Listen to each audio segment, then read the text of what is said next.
live stream for you guys today. Dr. LeGrand here to answer your burning questions.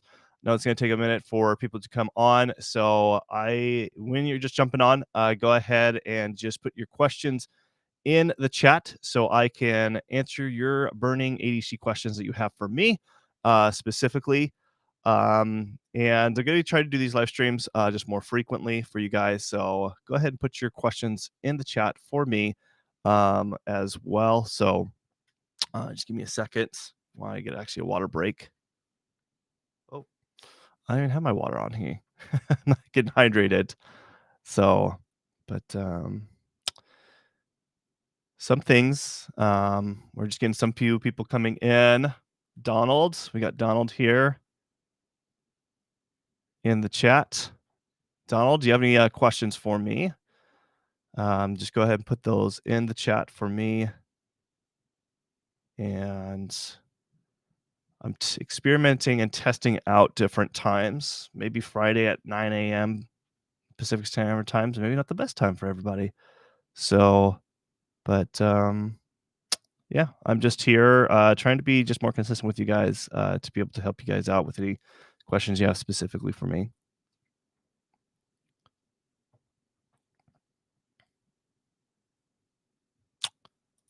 Hey, Nico. What's up? Any questions you have for me? Go ahead and put that in the chat. Any HD questions? No training today. My plan is probably to do the trainings, I think Wednesdays, specific trainings. It takes time to just put those trainings together. So just to be more consistent, I'll probably like the other live streams, like the Mondays and Fridays will be like more just Q&A. I'm just experimenting what you guys want as far as just that, and just want to answer more questions if you guys have them. You just go ahead and put that in the chat for me. I know we have quite a bit of a delay. I think it's like 5 or 10 second delay, but so I'll just give it a little bit of time here.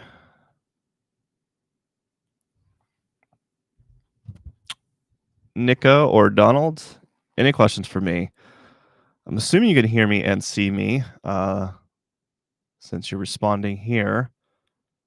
But also, I'll always want to check the technology just to make sure you can hear me and see me. If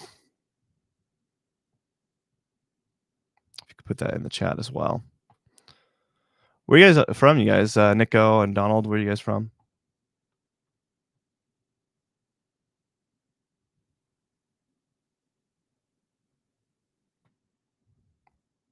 And if you guys are just jumping on, go ahead and put in the chat what questions you have specifically for me that I can answer for you on ADHD. Any questions, or just in general health. You know, my background is I actually had a physical practice not too long ago until I went 100% virtual, family practice in general health. So if you have any other general health questions, hey Jimmy, what's up? Any questions that you have for me this morning? Go ahead and put that in the chat.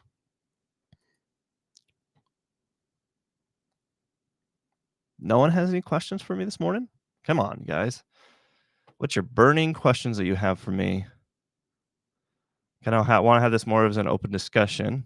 No training today. I just wanted just to do these live streams more consistently. We'll do usually training just once a week, and then the other live streams will probably. I've also, I don't know. I've kind of thought about some other ideas doing these live streams. Maybe some news drops about ADHD. Sometimes I'll get those if that's any of interest of you guys doing anything like that.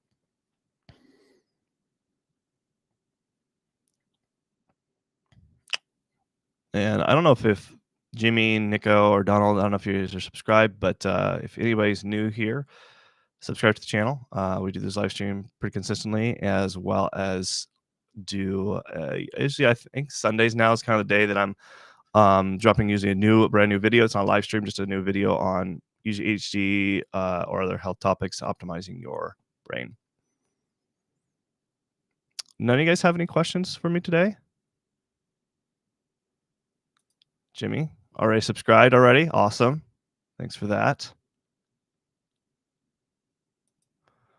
Nico, go ahead and say it again. It didn't come through. I wonder if maybe if as I was just jumping on, maybe it didn't come through. So if you could send the question again. Not sure why it didn't come through. So go ahead and send that through again. Yes, I know. As I was grabbing for my water, Jimmy, my water bottle isn't in the car, so I just barely woke up too. But thanks for the reminder.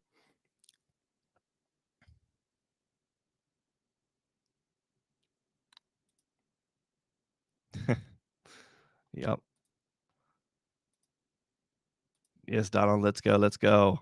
Yes, let's go. What question did you guys? Come on. Bring on the questions, please.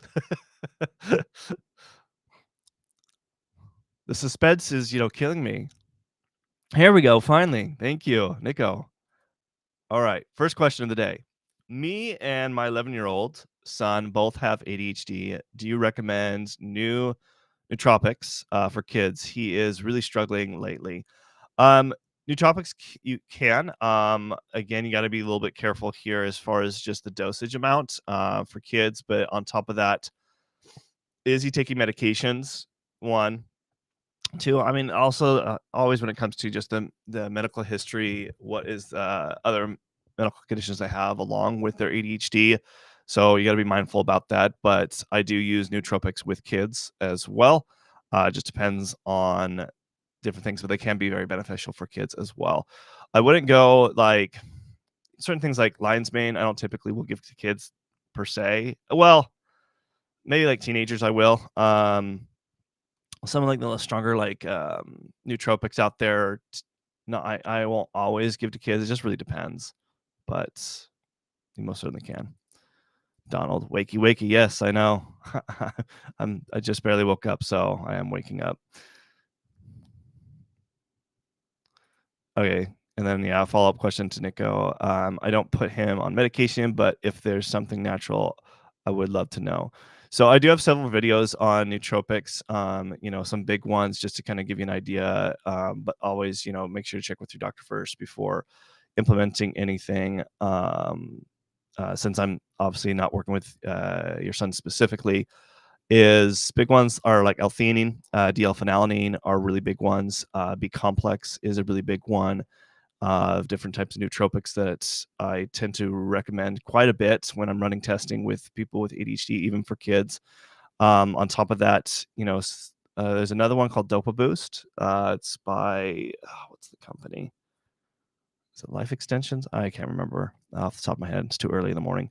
But it has a combination of meconiparones, also N-acetyltyrosine, a few things that can help boost dopamine if you have low dopamine levels to begin with, and also low norepinephrine levels. Those are a few that I definitely recommend quite a bit. Now I know you meant nootropics, but I was able to read it.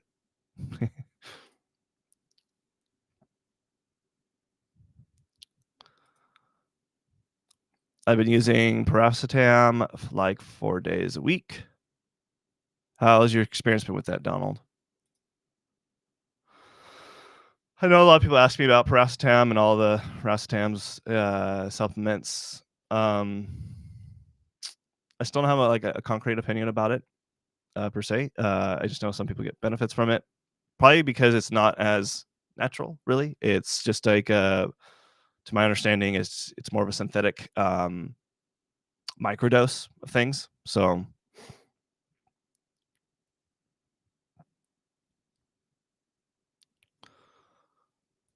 let's see here. Nico says he is big. He's a big 11-year-old. He really struggles with school and motivation. Have besides, obviously supplements can be helpful, but probably the bigger things that are going to be helpful for him as an 11-year-old is one, trying to find some good role models for him. What was really helpful for me growing up was finding good role models. Um, even some of my friends, a lot of my friends actually even younger, because I had sometimes harder time making friends when I was young, were older friends that were just role models to me. That because sometimes kids don't want to listen to their parents, but if you have other role models, they might listen to them. But when it comes to school, um, it's good to find some additional, like maybe tutors that can be helpful, or even finding a coach, executive functioning coach, can be helpful early on with kids as well. But these are things that it just takes time and just routines, and then because having a good tutor that can think outside the box, and also even just maybe even a coach that can give your child just more ideas around studying and dealing with school that aren't the neurotypical strategies, but just other strategies. I mean, I do have quite a few videos on that in my YouTube channel as well. It's just different study techniques around school and even motivation. If you guys are just jumping on, go ahead and put your questions on the chat. It looks like we got some more people coming on here. Um, and if you're new here, subscribe. I'm going to be doing these live streams more frequently, at least probably 3 times a week. And right now, bear with me. I'm just trying to figure out the best time for these. So eventually we'll have a consistent schedule. So just make sure to turn on your bell notification when I do these live streams so you know when to jump on. But eventually I'll have a more consistent schedule so you know what the live stream schedule is. Let's see here. Jimmy says, never heard of Lion's Mane before. I'm from the UK.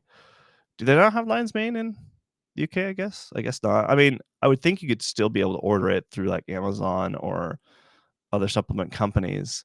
But yeah, basically Lion's Mane is it's a really powerful mushroom that has a lot of different benefits. I have a couple videos on it, quite a few videos. I even did a 30-day challenge with Lion's Mane. And, it can build neurotrophic factors, neural pathways, can help with memory and focus, energy. So it's really good. I actually had a pretty good experience with taking it, and I'll take it still here and there.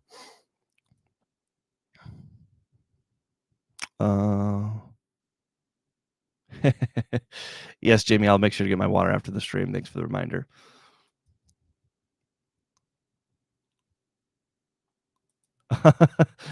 Sorry, Nico. Sometimes I'll speak fast. If there's anything that was not clear, just let me know in the chat. Certainly clarify some things. Or I guess you could rewatch, I guess, this live stream in an hour half speed, I guess. But you could just let me know what wasn't clarified. All right, Slim. Hey, welcome to the live stream. Last question. Hey there, everyone. Dr. Grant, I don't know how I don't, but can you please explain how when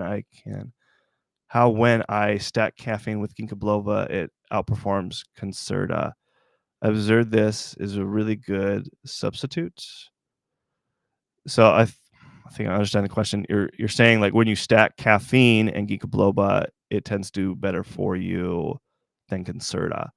So caffeine is a stimulant, depending on how much you don't want to overdo it on caffeine. Like I usually say not doing more than 1 cup of coffee a day. 1 cup of coffee is enough for just like a stimulant to stimulate things in the body. But when you overdo that, you could actually overstimulate the body, and it can deplete, especially the adrenals, and it's like squeezing just more from the body and not giving actually nutrients. So it's okay to have a little stimulants. It's just when you overdo it, then that could be a problem. The ginkgo biloba, on the other hand, that's great. What that does, it increases actually blood flow to the brain. That's what they've seen. And so it does help with concentration and focus. Ginkgo biloba is one of my favorites. It's something I used a lot in college.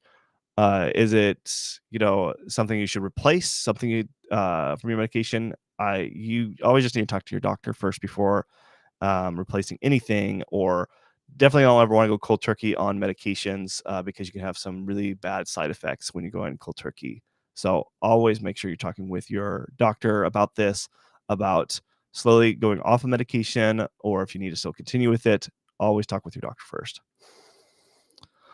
Okay. Let's see here. Other questions.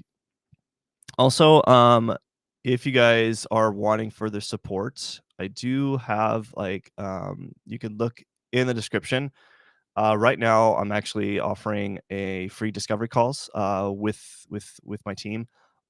So if you want to learn more about our services and how we can help you out, it's a free discovery call that you can book. It's in the description. There's also, if you haven't already, I have a free ADHD guide that's in the description below, and then also a free training, very in-depth training on ADHD that you can also check out if you have not already. So that is in the description below. Bu- bu- bu- bu- bu- bu. Donald asked a question, or I don't know if it's a question. I like the natural stuff better, but it makes me focus like super well. I just use Prefstam sparingly and do pep like once a month. Okay, so you're just using it sparingly. You like the natural stuff too. I like the natural stuff too. It's just I know this Paracetam and all these other things. I think it's just it's kind of newer on the market. We don't know too much about it. There's not much research on it, at least to my understanding, at least long-term studies. So I'm always a little weary when new things come on because just because it's helpful now, what are the long term effects on it? So, um,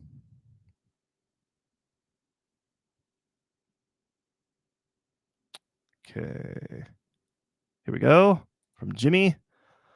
Do you have any tips on procrastination and the different types? I do. I actually have a full extensive video on this. I think it's titled "Why People with ADHD Procrastinate." So I actually go really in depth of explaining the science behind it, as well as tips around it, and then also the different types of procrastinators. So off the top of my head, because usually I have those all organized for you guys when I'm doing those, but there's the true procrastinator, someone who will procrastinate until the last minute. That's someone like me. It's very common with people with HD. They will just procrastinate till the last minute. There's also the perfectionist. So usually they'll just procrastinate because of the perfectionism. There's also so just off the top of it, let's talk about just the most common one is usually the true perfectionist, someone who just will push off until the last minute. So usually with this hyper procrastinator who will just push to the last minute, it's because we find that when we do wait last minute, we finally get that jolt of creativity, right? It's like, ooh, now I remember. Or I have all this creative ideas to write this paper or do this project. Finally, why is that?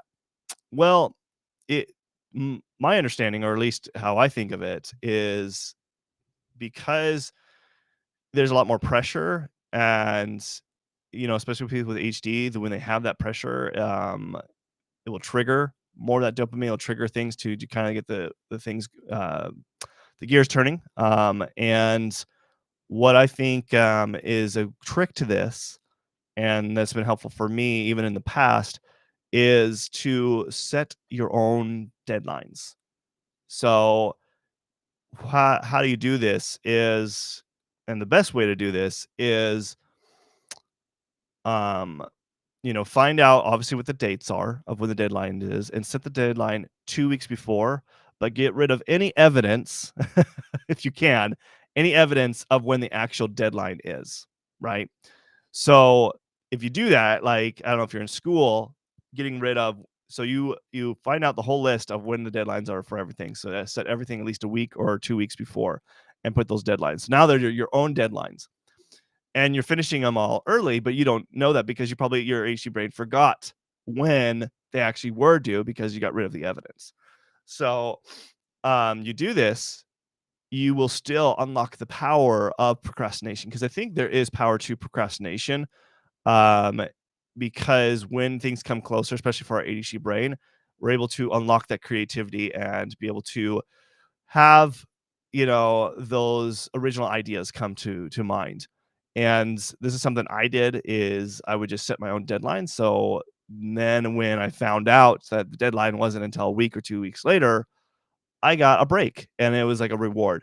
Now you can do it another way where you don't have to get rid of the evidence. You could test this out for yourself where you do know the deadline's in 2 weeks, but you set your own deadline, 2 weeks before. But then there's the reward system. So if that works for you, basically if you have a different deadline for yourself, you still are able to unlock the procrastination part of it then also there's reward. So use the anticipation of reward can increase the dopamine. So you could test out those two variances. That could be helpful. So hopefully that gives you some ideas. But also check out the video. I give a lot more tips and ideas in that video specifically, and I also go over all the different type of procrastinators, ADHD procrastinators. Okay, if you guys are just jumping on, go ahead and put in the chat what questions you do have for me. I'll be on here for just like another 10 minutes, unless we get a lot more people that are jumping on.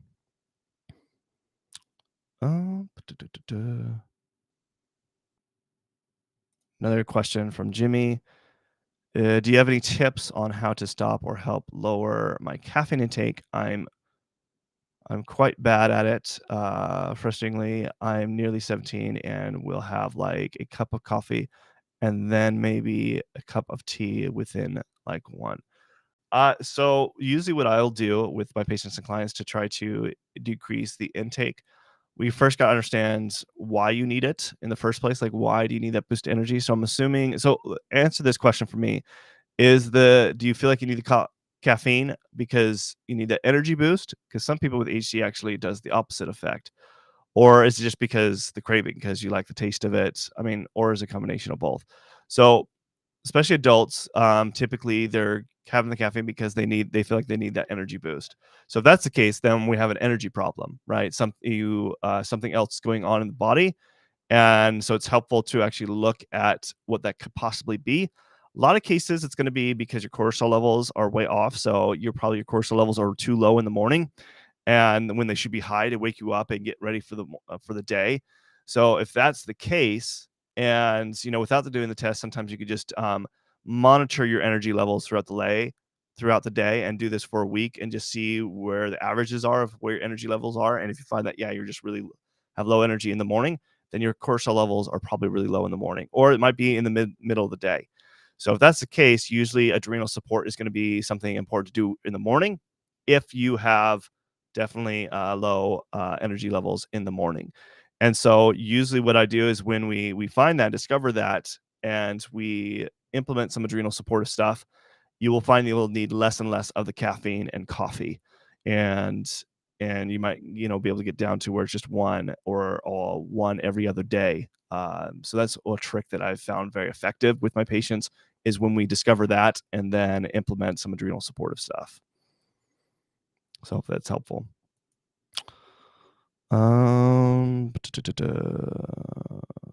Let's answer a question of someone new here.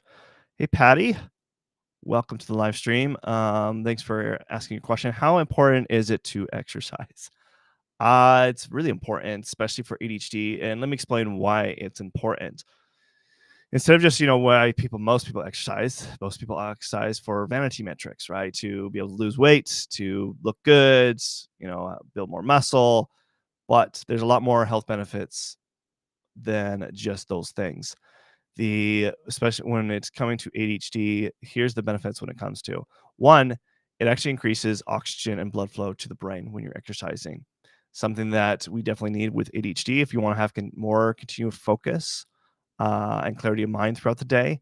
It's also important for detoxification, for sweating, because our skin is one of the largest organs, or I think it is actually the largest organ in our body. People just don't think the skin as an organ, but it is a detoxifying machine. And so that also promotes a lot of detoxification. Also, exercise does promote human growth hormones and stem cell regeneration. Also, good mitochondria, which helps with energy.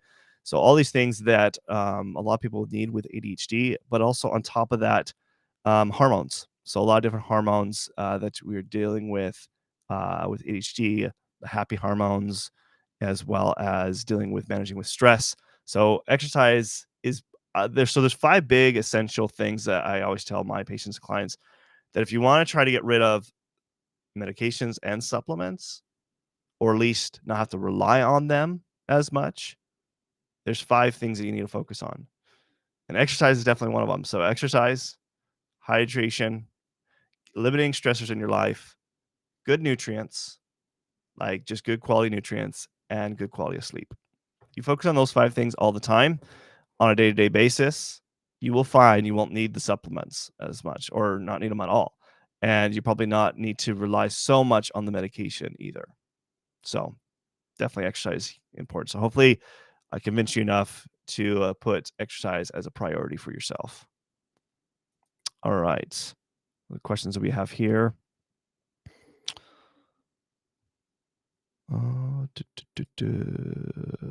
Can there be more than one type at the same time? Sorry if this is might sound like a really dumb. It's not a dumb question. There's never dumb questions here. I don't think there is never a dumb question. So don't ever feel like that, especially from me. But yes, but this is actually a really good question. Yes, you definitely can have more than one type of. I think you're referring to the HD procrastinator. Yes, there is actually more than one type. You can have more than one type, so you can be a perfectionist, but also be a true procrastinator. I can't remember off the top of my head the other procrastinator, so you'll just have to check out that video. It was done a while ago, but yeah. Okay.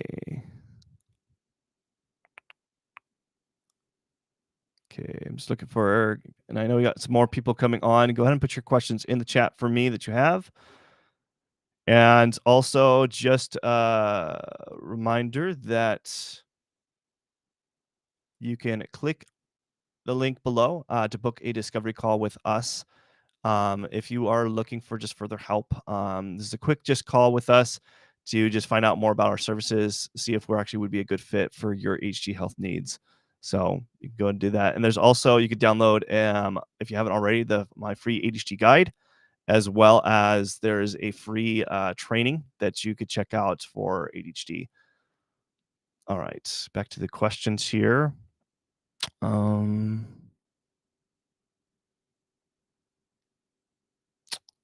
Here we go. From King Congo. I've been struggling with motivation my whole life. I knew things needed done, but could never find the energy to do so. After researching HD, I think it is maybe what's going on. Who do I go to? Well, if you want, you can you can definitely reach out to us. You could book that discovery call with my team and find out more about our services and see if we would be a good fit for your health needs. I work specialize and help adults with ADHD, and so if you're needing, further help, we work with people virtually. So you could definitely book that call. Right now, I don't know where you're located right now, but we have the free discovery call at least just available in the US and in Canada just because of cell service, obviously. Um, and then, but I do still work with people outside of the US. Just reach to me directly, and you could just book a full length consultation with me and purchase a consultation. But if you want to first find out more about our services, that's where the free discovery call comes in, and you can book that, and that's in the description below. But I mean, if you don't want to work with me, that's fine. I mean, you could also check out one people that I recommend is at least looking for a specialist in ADHD, like who has a background like in functional medicine or is an naturopathic doctor or a medical doctor that just is more holistic minded. If you're wanting to do more holistic things, more natural things, if that's what you want to focus on, then just see if they have additional training in functional medicine.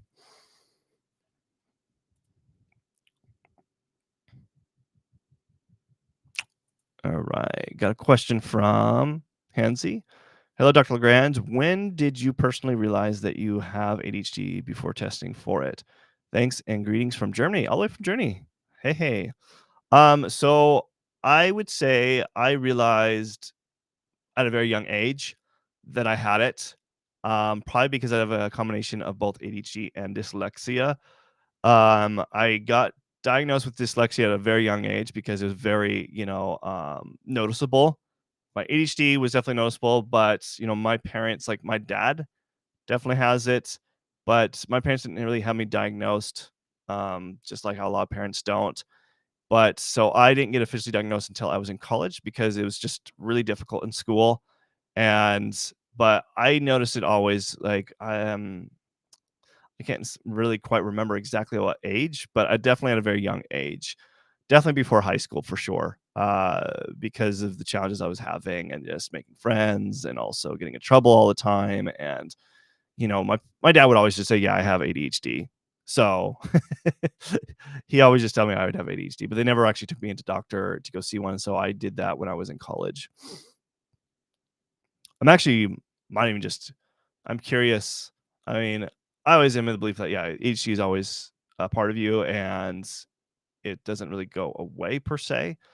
But there's research out there, evidence that says that adults will tend to there's a certain percentage of adults that don't really have it anymore. So I'm thinking of maybe doing on purpose just to like go in and act as though I don't have ADHD and see if I still have it.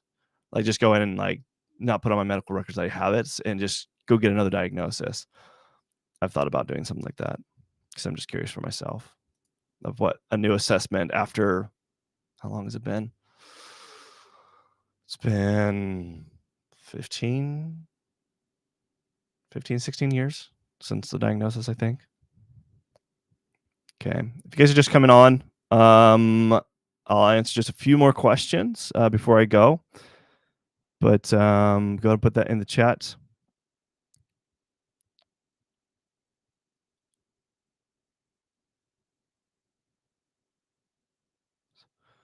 Jimmy just clarifying his question. Sorry, some message cut off. Referring to caffeine question is that I was saying within like 1 to 2, sometimes 3 hours. Oh, like you're having the caffeine like within 1 to 2, 3 hours, like a double dose. Yeah, that's pretty close. And that's what, so just take those suggestions that I was talking about before.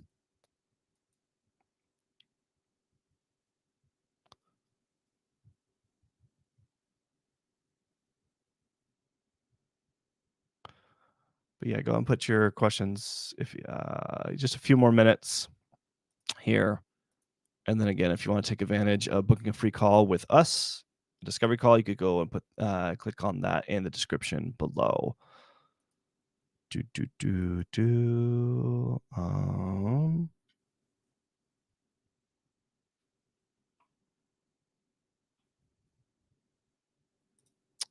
Let's see here. Okay, I just want looking back just to make sure I'm not missing any other ones that just come on here.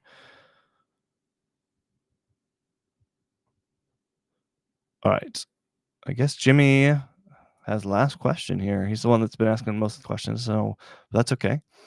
Do you have any tips for someone who has dyspraxia and embarrassingly can't their laces yet? Can't tie their laces yet. Um, yeah. So I wouldn't say I've like specific. I haven't dealt with dyspraxia so much, but I know it's very common with ADHD. In fact, people with ADHD have a higher tendency to have additional comorbidity, such as dyspraxia or dyslexia in my case. So, like dyspraxia and dyslexia, right? So, those two. So, dyspraxia, for people that don't know, that's like more difficulty with hand eye coordination, just coordination, usually challenges with that. And I would think to my understanding, probably the best person to probably you want to be working with someone on a regular basis to help you with that. I would think it would be like a occupational therapist or not. Well, I think it would be an occupational therapist. That would be the best to probably work with. Or let me look. Give me a second. I don't know the full answer to this, but I want to give you the right answer. Um,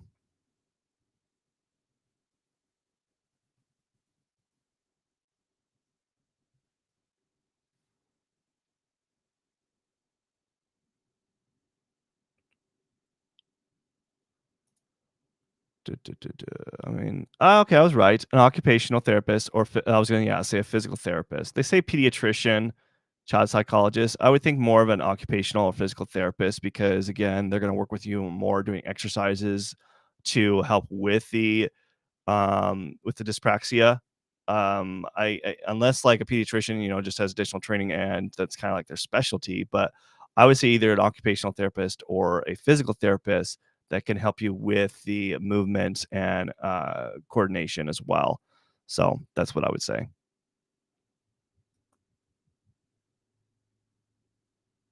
All right. Well, thank you guys for attending. And again, just one last time, if you want to take advantage of just the free ways I can help you out, you can book a free discovery call with us, find out more about our services and how we can help you out, or you can download the free ADHD guide that I do have if you haven't done that already. And then also in the description below, you can also watch our free in-depth training on ADHD health. And yeah, so thank you guys for attending. I'll see you guys in the next live stream. Just if you're new here, subscribe, hit the bell notification so you don't miss out on any of the future live streams where I'll answer your guys' questions. But also, we'll be doing in-depth trainings as well. I'm planning on doing these live streams more consistently. So probably like about 3 times a week at least. And yeah, and then of course we do other videos for on ADHD tips and also ways to optimize your brain. So thank you guys. This is Dr. LeGrand signing out. Until next time. Thanks. Bye.